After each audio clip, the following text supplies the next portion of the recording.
Okay, thank you all for being here with us. Today, we are going to talk about the modern value equation and how shoppers are actually making decisions and determining value in 2026. We're going to look at this question in terms of how shoppers are balancing price, trust, time, trade-offs, a few other factors across the board. And this is going to be just largely focused on, um, you know, kind of CPG and grocery for the most part, just because we did do this study in partnership with McCormick. But one thing I've learned kind of chatting about this topic this week with some of our other clients and companies that Knit partners with is that this is a topic of interest across all sorts of categories. This really impacts how consumers make decisions across the board. So, if you have an interesting point about how this might relate to your particular sector, we would love to hear from you. Feel free to throw that in the chat as well. Had some great questions about how this impacts personal finance decisions. So, there's a lot of buzz across categories. Quick introductions here, jumping right in. So, I am Liz Miller. I'm a global client director with Knit. I have been here a little over a year and I sit in Chicago. And I have about 10 years of insights experience and about 15 years of insights. Well, 10 years of insights experience, 15 years of more like retail and shopper type experience. And I'm really kind of obsessed with how do people make their purchase decisions? Where do they choose to shop and how? It's just so interesting no matter the category. So excited to share some of what we learned with you all today. I am joined by Dorothy White, Shopper Insights lead at McCormick, who is a great partner of ours. Dorothy and I have worked closely together for some time now, and this is one piece of work that we put together with McCormick, and we've done many other projects together across a wide range of shopper related topics. And then I'm also joined by Kelly Stanislaw, Research Director at Knit, who supports the McCormick account as well. So Kelly and I are partners in all things research and support for our clients. And Kelly's going to walk through some of this research as well because she really led the charge here. Before we get into the meat of the research, we want to share a little bit of context. Wanted to share a little bit about Knit. If you don't know us, we are the AI native research agency combining AI native tools with expert researchers like Kelly. So we are able to deliver, really rigorous, high quality work, but also extend the resources of the teams that we work with and meet really aggressive timelines and extend budgets so that ultimately research teams can do more with less and be able to run research they might not have otherwise been able to run with more traditional agencies or based on limitations of the types of methodologies that DIY tools can support. So we really try to take the best from the full range of research providers and deliver it to our clients. We work across many different industries. A few of the other wonderful clients we work with are listed on this slide. And then Dorothy, I'd love if you could tell us a little bit about McCormick. That'd be wonderful. Doesn't everybody already know? I'm just kidding. Seriously. So obviously McCormick is a global leader in flavor. You guys can read this slide faster than I can talk it. So I thought I looked up a few little fun facts about McCormick that to layer on top of this. We began in 1889.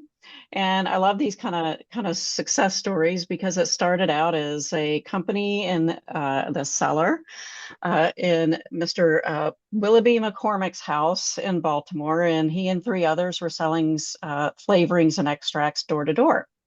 Flash forward a few years, and we are now in approximately 150 countries and territories. And through not just our consumer brands that you see here and you might be familiar with, we also have the flavor solutions business, which basically means we are putting flavor into a lot of other things you're consuming, be it beverages, snack products, nutritional supplements. And through this reach, we estimate that about 1 billion people a day are consuming something flavored by McCormick. Yeah, I believe it. Definitely have some of these flavor brands in my kitchen as well. So Yeah. I bet most of us on the line do. Yep. Hopefully. Yes. So to give a little bit of context of the work that we've done together here, wanted to share the scope of the studies that we ran. So this really came out of this question that Dorothy and Kelly and I were kind of pondering about of, it's an tumultuous time in a lot of ways in the world, and we know that consumers are facing a lot of different kinds of stress, economic stress. There's a lot continued supply chain chaos. And, what we heard anecdotally is that consumers are making decisions based on price and that there's a lot of, pressure to stretch the budget as far as you can. And, Dorothy brought up a really good point, which is that across many economic times of tumult that she has worked through, that calculation that consumers make is actually much more complicated than price. There are almost always more factors at play. Not that price doesn't matter, but that there is more to the story. And it really is this equation that kind of feeds into each consumer's decision-making process. That equation can vary based on the current events of that time, their own personal situation, like potential job loss. But also, it can even vary from category to category or time of year. So there's a lot to think about. We ran a study back in April that was 537 people responding to our survey, and a subset of those folks completed a qualitative portion of the study. So for the qualitative portion, we had async video qual and included some AI moderated qual questions. Just of note, that's a question type that we can use. And so that way, on the topics where we really wanted to get some more probing and depth, we were able to dig in there. Then we're thinking about like, oh, as this webinar is approaching, there's a lot of stuff that's changed, and we're curious how that's changing the consumer mindset. So we ran another wave of this study, this time looking at 526 people, and we had a smaller subset this time, just 25 people complete that qual portion. So that's kind of the scope. And what you'll see is that, each person's decision, their own calculations and trade-offs really vary. And then there's more variation even within the same shopper's choices. So with that, I am going to tee up Dorothy here and pass it over to Dorothy to talk a little bit about price as the entry point. Right. So I think we can move on to the next page because what we're just going to go ahead and jump right on in here with price and get in and level set that anybody on this call knows price is a sales fundamental. It's a sales fundamental for a reason, always has been, certainly always will be. And we can't really have conversations with shoppers or consumers without allowing price to be part of the conversation and understanding where it is.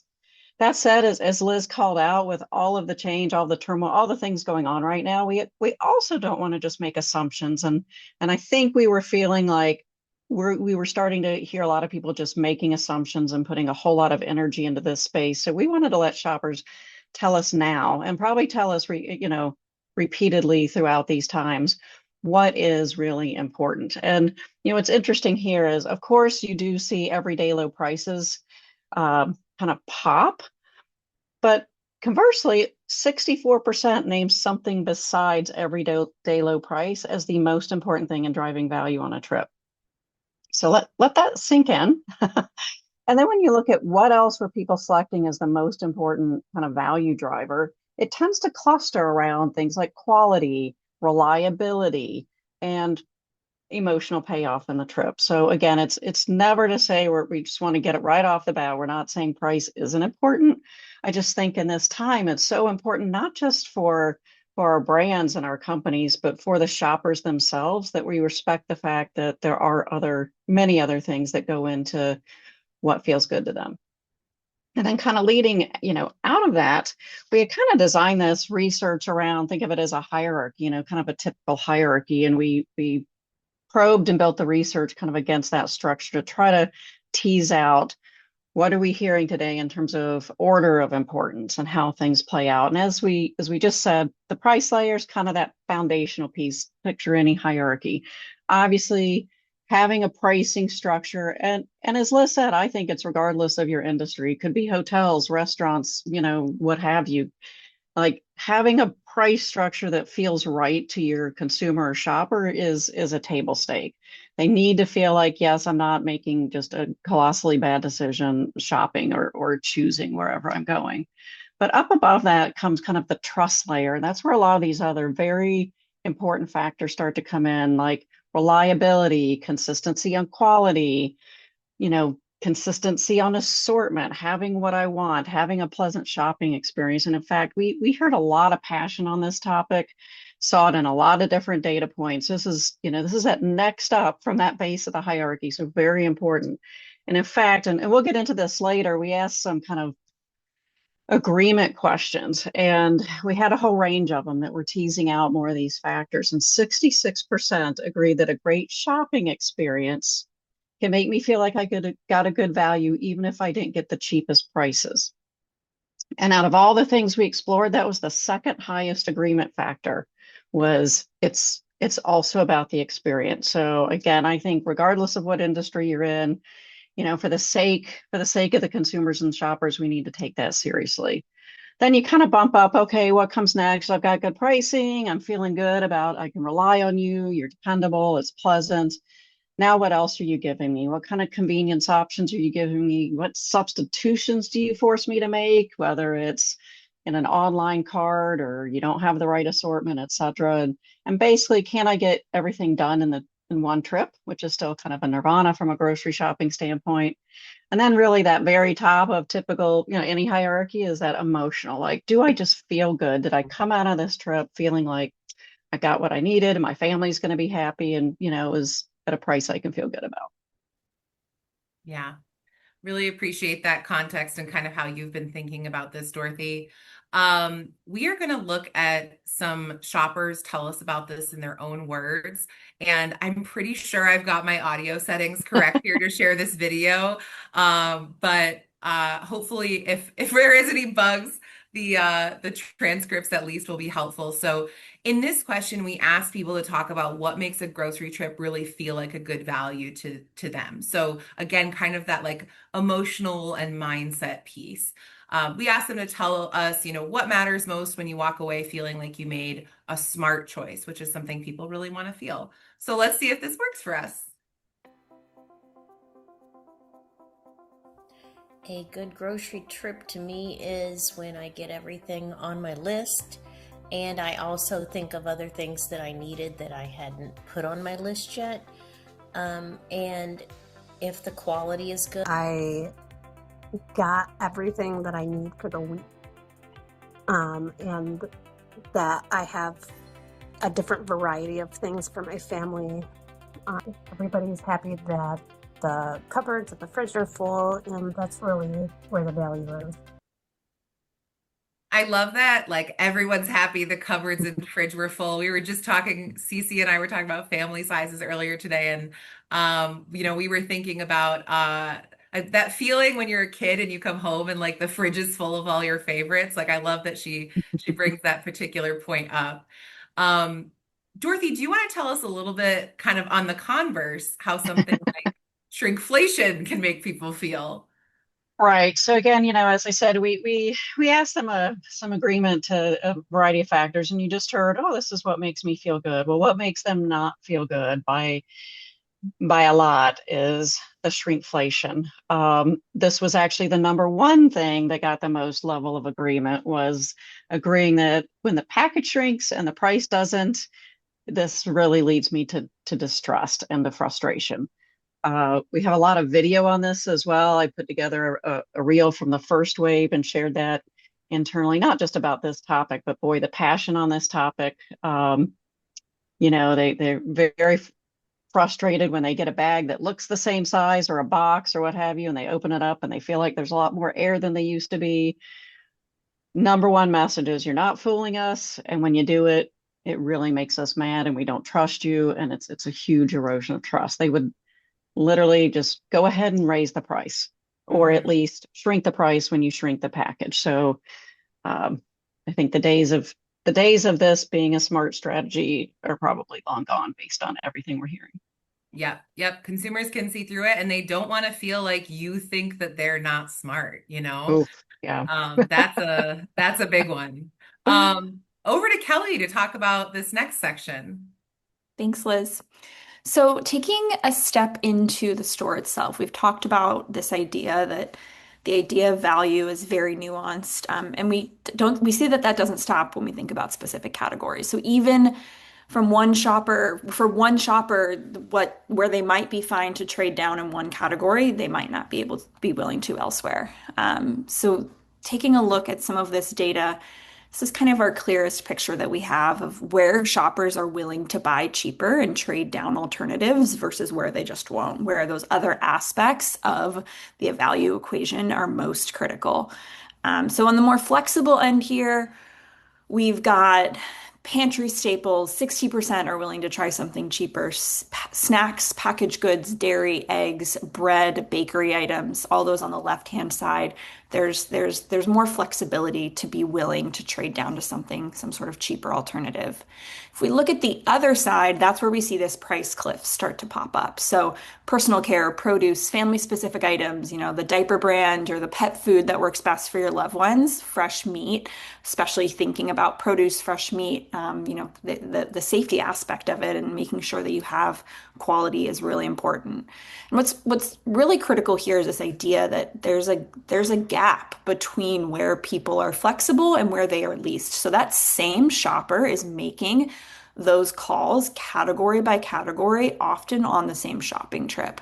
So there's really not this idea of categorizing a shopper as either a brand loyalist or a value shopper. This is a risk calculation that they're making category by category, trip by trip.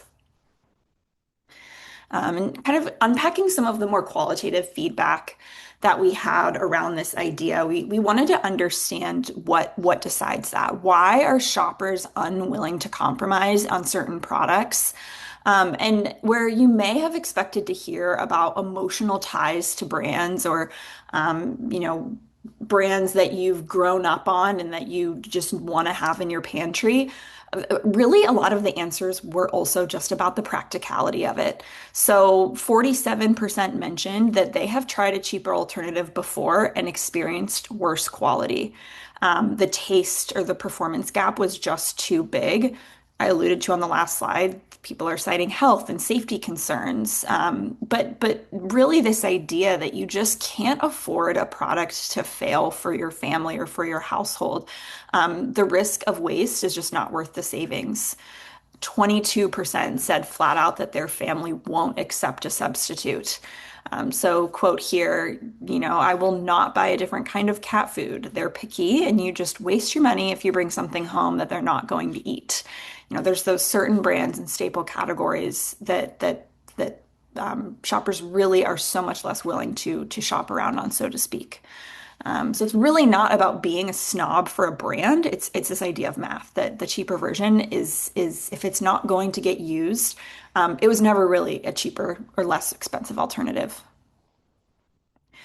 So I'll pass this back to Dorothy real quick. That was just a quick insight at the category view and kind of start to understand where the channel view comes into place and how people are thinking about this across their different retailer options. Oh, Dorothy, we've got you muted. It had to happen once. You never know when the dog's going to start howling. So I don't think what I was saying is I don't think the notion of comparison and channel shopping or retailer shopping is new to probably anybody on this call. It's something, whether you're looking at leakage charts or, migration trends, I don't think this is new. But what we heard a lot about in both ways with this research and in other research is a couple of things that I've been doing shopper work a long time, and what's starting to come out that's a little bit new is how pervasive this is. So this is happening across age groups. It's not just younger shoppers or just experienced shoppers. We're seeing this everybody. People you wouldn't necessarily think are like, yes, I can just get on the retailer website. I can get on the app. I can get on Instacart. And so I'm not having to drive store to store or flip through a bunch of flyers or what have you. I can pretty easily look at my list, think about what I need, and with a few clicks and digital, tools, figure out where to go for what. And And, time is also a factor in this. So as they're going through this kind of evaluation, they're not just thinking about the price, they're thinking about who's known for being good at what and what else are they going to do for me. So this time factor is a big part of it.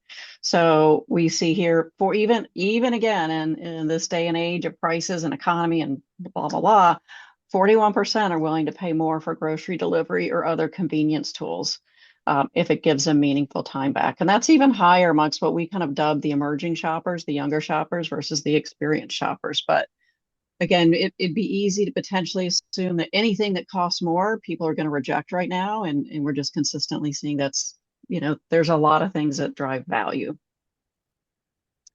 These are some of the scenarios that I was mentioning earlier that we presented them. So to tee this up, we gave them some kind of value oriented. Would you do X or would you do Y? So some examples were, would you drive to a second store if it would save you $25 to $30? If your preferred brand or item was about $1.50 more than the store brand, would you switch? If you're placing an online order and you see they're starting to make a lot of substitutions you don't like, are you going to say, to heck with it, I'm just going to go make a trip? Or am I going to take the substitutions? And then, of course, again, would I pay for the delivery, even if it costs me both a delivery fee and a trip, to get that time savings? And these are the results across the waves. It was interesting to me that on many of these kind of factors, we saw kind of the saving inclination, if you will, drop a little bit between wave one and wave two. Candidly, with some of the trends on gas prices, I sort of expected it to be a little bit inverted to this. So we're seeing slightly less saying I'm going to switch to brand, slightly less inclined to take substitutions, slightly more inclined to do deliveries. The other thing, though, that I looked at in this that's, again, noteworthy is looking across how people answered these questions. And it was kind of a yes, would you do X or would you do Y? Would you do the thing that's more about price, or more about convenience preference? 74% gave mixed responses. And only 19% consistently picked whatever that cheapest version of these trade-offs were. So just looking across all these factors, as Kelly was saying, there's a lot that goes into it. My situation, factors that drive value beyond price just got reinforced in looking at. Now, people could have easily just said, yep, cheap, and not even remotely what happened.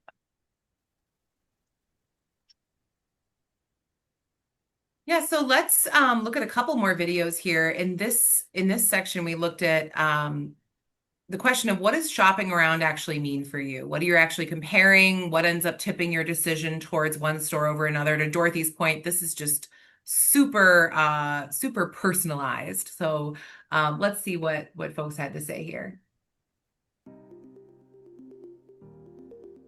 Placed an order for 2 stores this week. The first order was through Instacart and was an order for shopping at Walmart. And it was driven on price. I have an order coming tomorrow from Giant with items that I generally like. I prefer meats from them because they're generally fresh. We like to go to Costco first and grab the things that we need. And if it doesn't have it at Costco, then we go to Walmart. But basically, if the first store doesn't have it, then the second store will. Yeah, some great points about how specific and tailored that choice could be based on where you prefer meat from, or the driving choice from out of stocks. Kelly, over to you.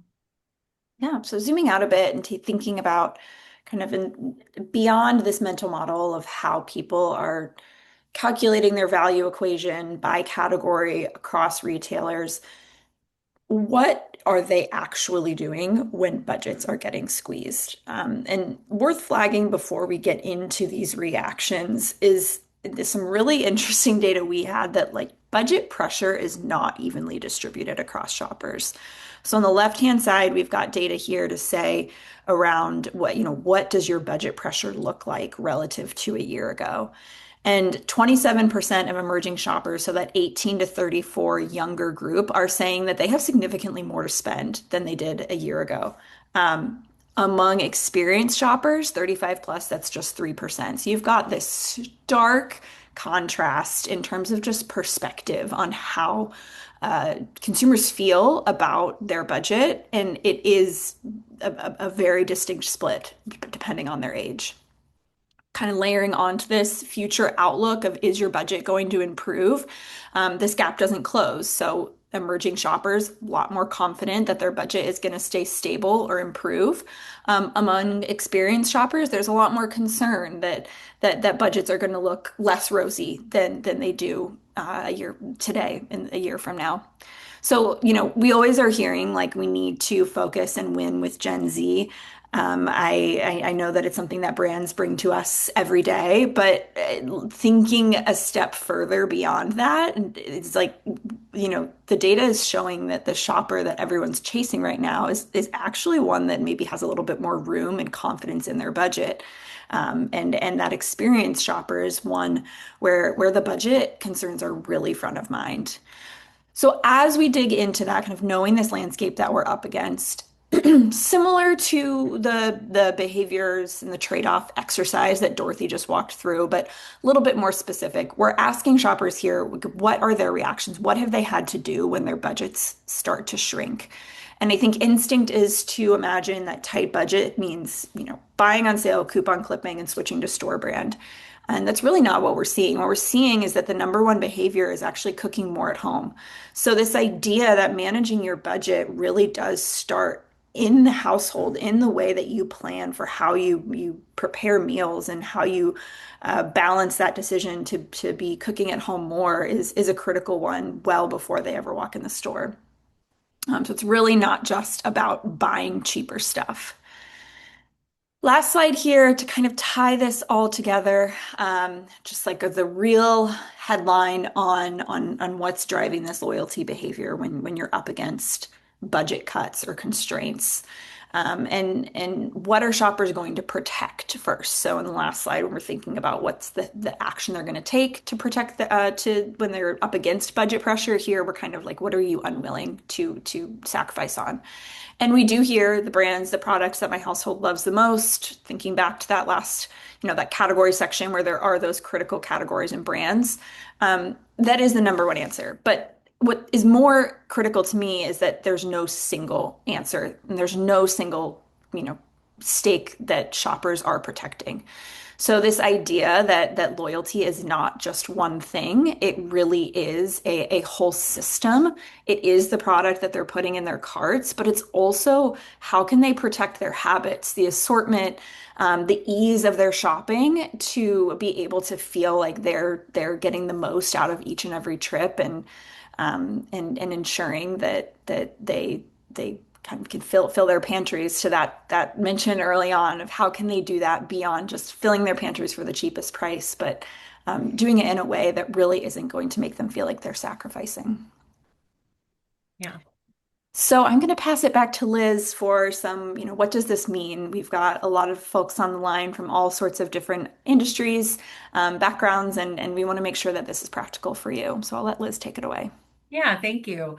We're going to talk through those implications. I also want to give another shout out to throw some questions in the chat. We have one great question that I think is going to bring lots of discussion around health and wellness. So we'll address that in a minute. But if you have other questions or comments or thoughts on your mind, feel free to throw them in there and we will get to that in a moment.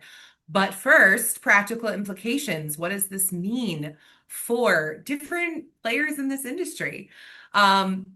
So let's start with CPG brand leaders. I think it's an easy instinct to focus on price and promotions, and we would encourage you to not reduce your value in that way. Really look at the broader judgment that shoppers are making. Look at the role that your product plays in their life and their routine, how it impacts household acceptance, and focus on dependable outcomes. So really the question we would encourage you to ask is, what risk does this product help shoppers avoid? Then for retailers, the trip is part of the value proposition. Consumers are really looking for in-stock reliability. They want to understand and have clarity on the assortment, understand what their substitution options are when an in-stock occurs or an out-of-stock occurs, which certainly happens. And then also, kind of look at like, can I complete my whole basket? Can I complete my entire mission? Was this worth it? And do I feel like I made the smart choice in terms of where to shop. So really, we'd encourage retailers to ask, where does the shopper lose confidence before the basket's complete? Where in that process of shopping are things maybe breaking down? Two more slides on this. So on this one, let's think about private label teams. The private label opportunity is no doubt real. I think many of us have been surprised at the quality that private label has presented in the last few years as retailers have really learned a lot of meaningful lessons on private label. But also understanding it's not a universal trade down. It's not a universal substitution for everyone. So, what are the categories or specific product areas where the failure cost and that risk is lower for shoppers, and where private label maybe has already earned trust and really has the right to put itself forward as a substitution? So, ask yourselves, where does private label feel like a smart swap, and where does it feel, more like a gamble? And I think you'll get some important insights into your shopper. For those shopper and category teams, we encourage you to think about the way that value strategy kind of flexes by store section, by occasion, the specific items that you're considering. So look at the different trade-off rules that consumers are calculating for themselves, and how can you kind of personalize or consider those individual trade-offs. The question you might want to ask is, where is the shopper comparing? Where are they protecting? And where are they seeking confidence? And what can we do to fill those needs? For pantry and meal solutions brands, wanted to bring this one up as well. Center Store, I think, has a reputation where it's a race to the bottom on price, but it's not just a price comparison zone. It's where shoppers get those key parts, those dependable parts of their basket, and it makes that growing behavior of cooking at home easier to do, even on a busy weeknight. So ask yourselves, how does this product help turn savings into a meal that still feels satisfying? We have a couple of great questions in the chat, so we're going to get to those. Thank you all so much. Before we jump into the Q&A here, I just want to thank you all for attending and listening to what we've learned together on this two-wave study. And also, I want to throw out there that, this is Knit's first self-hosted webinar. So we will definitely be having more of these in the future. So, follow the Knit page on LinkedIn, sign up for our emails if you want to see more of our content in the future. Okay, so right up at the top of our session, Jane had a great question about how health and wellness is playing into consumer shopping priorities and how folks define value across many pillars. And a thanks in advance for our insights. Now, health and wellness, my immediate thoughts on this, and Dorothy and Kelly, I'd love to hear from you both. But my immediate thought is like health and wellness can mean a lot of things. That can mean, vitamins and supplements. It can mean better for you positioned products or fresh produce. Curious if anyone has any initial hypothesis and results, because we didn't really do a health and wellness cut in this study. So more anecdotal vibe check here. Dorothy, what do you think? Yeah, Liz, I think I would hesitate to jump in too much on that. To your point, we didn't go deep in this particular research on that. I would say, it's going to vary by segment. I think there's a growing awareness when we have done some exploring on especially how, say, younger shoppers are evaluating products and making product decisions. There definitely seems to be a couple of inclinations. One is natural, and by natural I mean they're not super buying into low fat things like that. It's like, just give me real whole foods, everything in moderation. They're ingredient aware.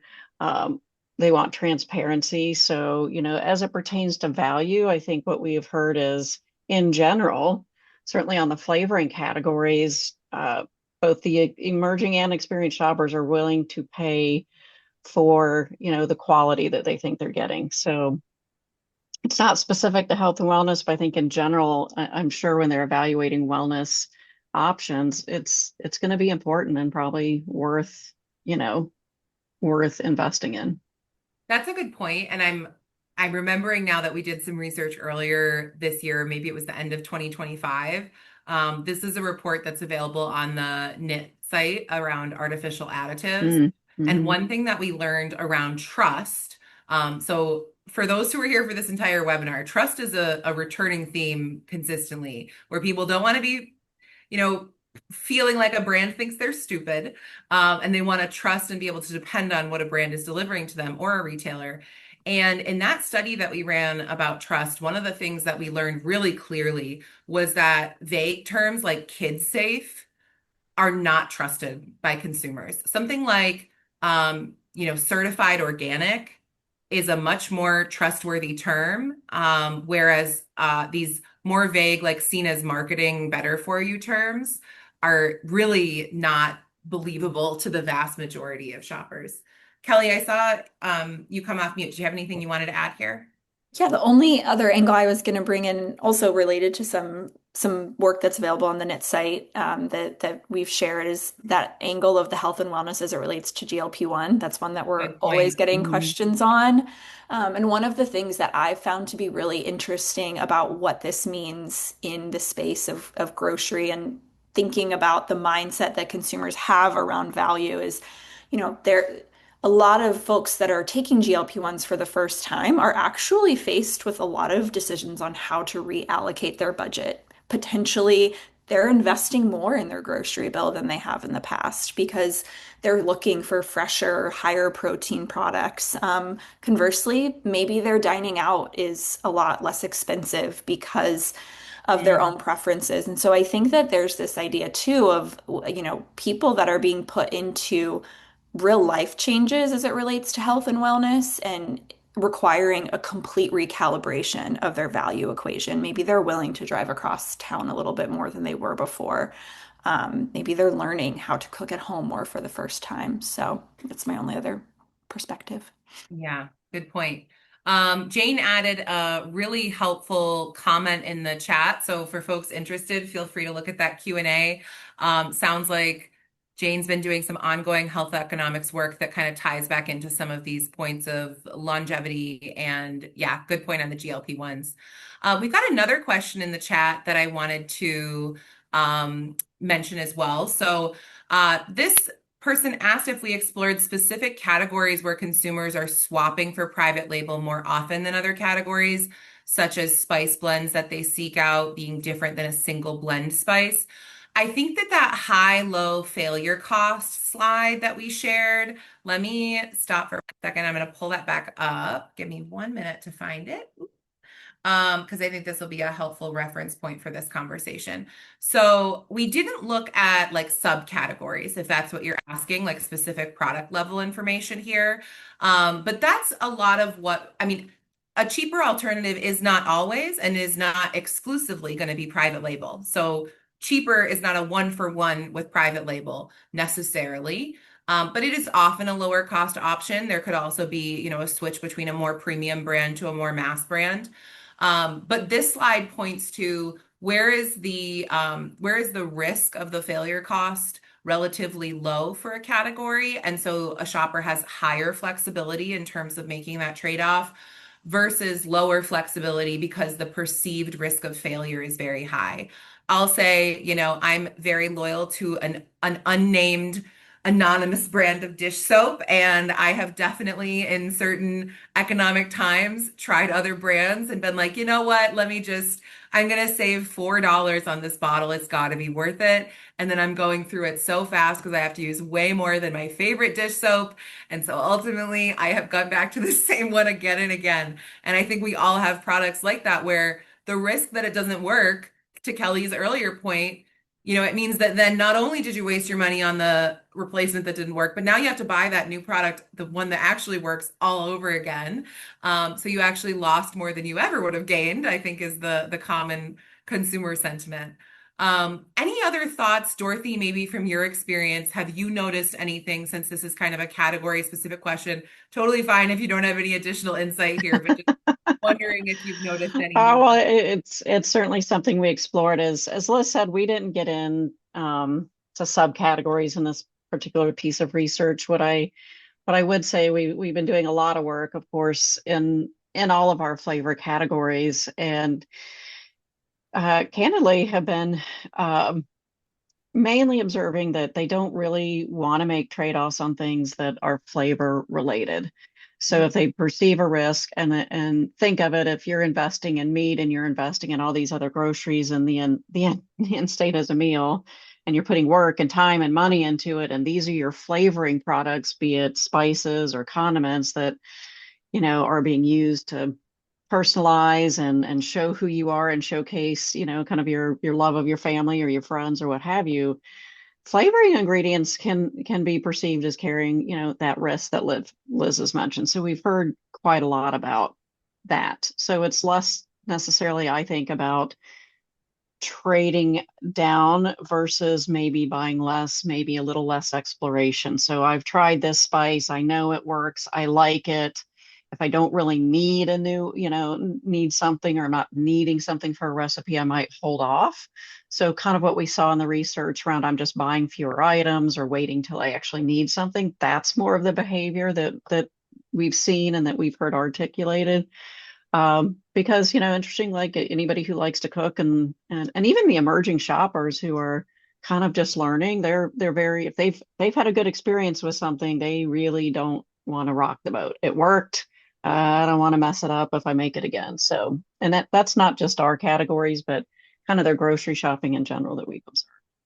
Yeah. Thank you.